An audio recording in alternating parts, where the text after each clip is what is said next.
Saudara, 323 petugas haji gelombang pertama Senin ini berangkat ke Tanah Suci melaksanakan tugas sebagai PPIH Arab Saudi 2025. Gelombang pertama petugas haji akan bertugas di daerah kerja Madinah dan bandara selama kurang lebih 70 hari. Mereka diberangkatkan untuk menyambut dan melayani jemaah haji yang akan tiba di Tanah Suci pekan depan. Kloter pertama jemaah haji akan diberangkatkan ke Tanah Suci pada 2 Mei. Dirjen Pelaksanaan Haji dan Umroh Hilman Latif meminta petugas untuk menyiapkan sebaik-baiknya fasilitas bagi jemaah yang akan melaksanakan ibadah tahun ini.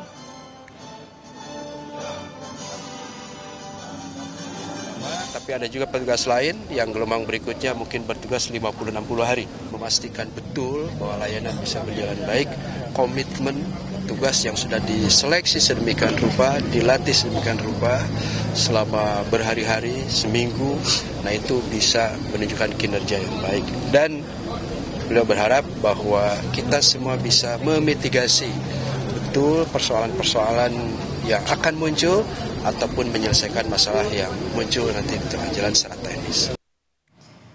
Asrama Haji Embarkasi Medan juga bersiap menyambut kloter pertama jemaah haji yang akan tiba tanggal 1 Mei.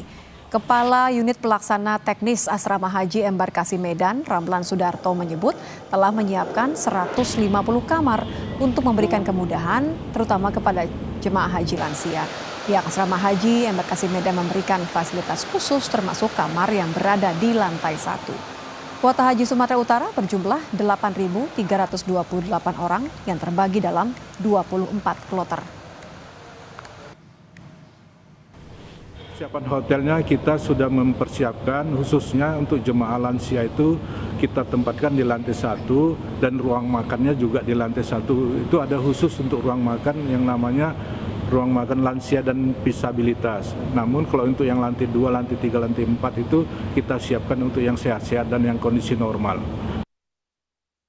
Sementara itu, 388 petugas haji kloter embarkasi Surabaya Senin siang mulai mengecek perlengkapan yang diberikan Kementerian Agama, seperti koper, seragam, dan dokumen wajib lainnya.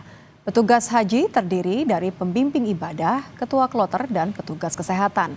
Mereka akan berangkat mendampingi jemaah haji embarkasi Surabaya yang akan mulai berangkat ke Tanah Suci pekan depan.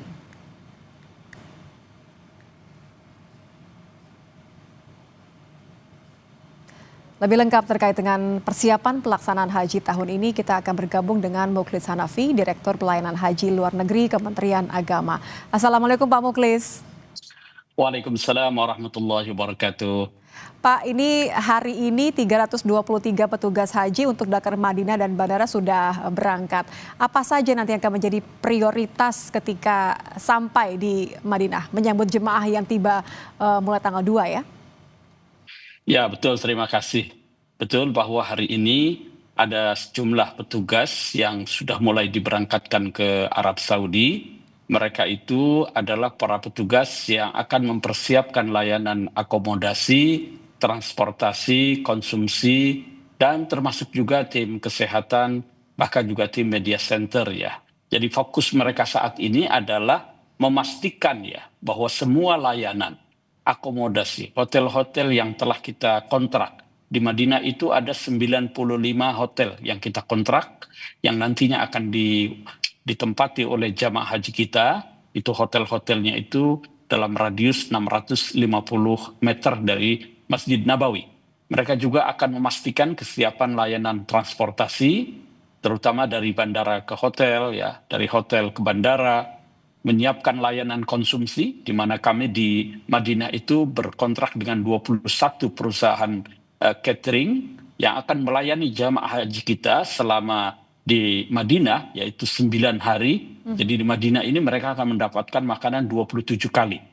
Selain itu mereka juga akan berkoordinasi dengan syarikah-syarikah. Syarikah ini adalah perusahaan penyedia layanan jamaah haji kita, yang tahun ini untuk pertama kalinya jamaah haji kita akan dilayani oleh 8 perusahaan penyedia layanan di Arab Saudi. Kemudian juga mereka akan melakukan orientasi lapangan ya, mengenal rute, lalu kemudian lokasi hotel dan lain sebagainya, yang targetnya semua itu nanti sebelum kloter pertama datang di Madinah pada tanggal 2 Mei semua telah siap untuk digunakan. Kalau kita lihat kan fokus tahun ini juga masih jemaah lansia ya, artinya haji ramah lansia. Apa saja Pak skema khusus mungkin yang disiapkan mengingat kebutuhan jemaah lansia ini tentu berbeda? Dalam beberapa tahun terakhir ini memang kita mengusung tagline ramah lansia ya. Untuk tahun ini ramah lansia itu sudah menjadi bagian yang tidak terpisahkan dari layanan jamaah haji kita secara umum, dan sesuai dengan arahan Bapak Menteri Agama bahwa kelompok lansia, penyandang disabilitas, RISTI harus mendapat perhatian lebih. Oleh karenanya kami menyiapkan beberapa skema untuk pelayanan terhadap kelompok berkebutuhan atau kelompok rentan ini. Antara lain misalnya, itu ada skema tentang murur, kemudian tanazul, kemudian ada safari wukuf khusus. Ini Kementerian Agama sudah menerbitkan Kepdirjen nomor 137 tentang petunjuk pelaksanaan layanan khusus jamaah haji Indonesia fase Arafah, Muzdalifah, Mina.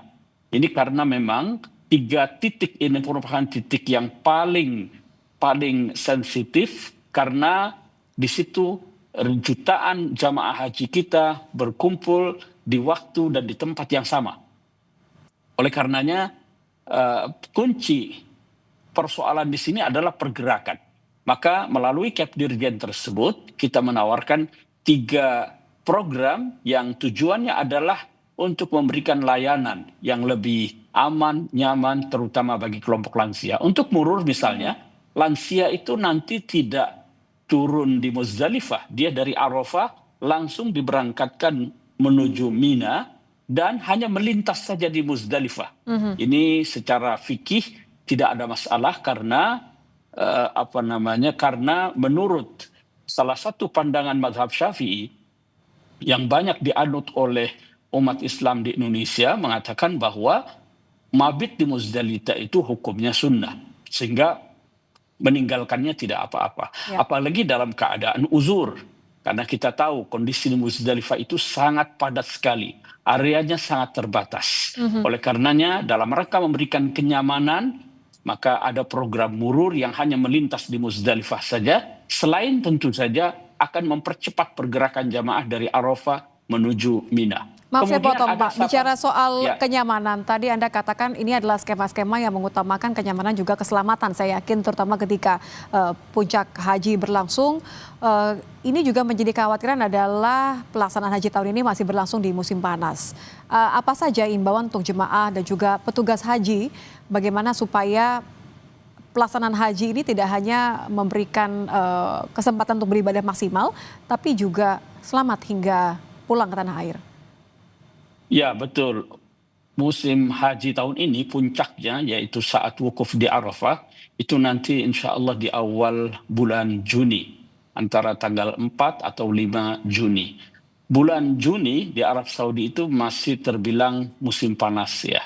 Itu biasanya di bulan Juni itu suhu antara 46 sampai 40 derajat Celcius. Oleh karena itu perjalanan ibadah haji ini kan bukan hanya soal ritual manasik ibadah ya, tapi ini persoalan stamina, persoalan kesehatan. Oleh karenanya kami menghimbau ya para jamaah haji Indonesia dan juga para petugas nanti di saat puncak musim haji, di mana sah tidaknya haji seseorang itu ditentukan pada masa itu, terutama saat wukuf, maka ya perlu menjaga kesehatan dengan baik ya, perlu memperbanyak minum air putih ya. Walaupun tidak merasa haus, ini untuk mencegah dehidrasi. Kita juga harus menggunakan alat pelindung panas ya, payung dan lain sebagainya. Kemudian beristirahat yang cukup, terutama menjelang Arafah, Muzdalifah, Mina. Jangan lagi memforsil untuk ke masjid atau umroh dan lain sebagainya. Persiapkan diri untuk memasuki hari puncak tanggal 8 sampai tanggal 13 Zulhijjah itu. Kemudian tentu saja harus mengkonsumsi makanan yang bergizi dan lain sebagainya. Ini hal-hal yang saya kira perlu diperhatikan, terutama terkait dengan kesiapan fisik dan mental jamaah haji kita. Terutama bagi gelombang pertama yang memang akan ke Madinah terlebih dahulu. Terima kasih Pak Mukhlis Hanafi sudah bergabung bersama kami di Kompas Malam, Direktur Pelayanan Haji Luar Negeri Kementerian Agama. Terima kasih Pak, selamat malam. Terima kasih, sama-sama.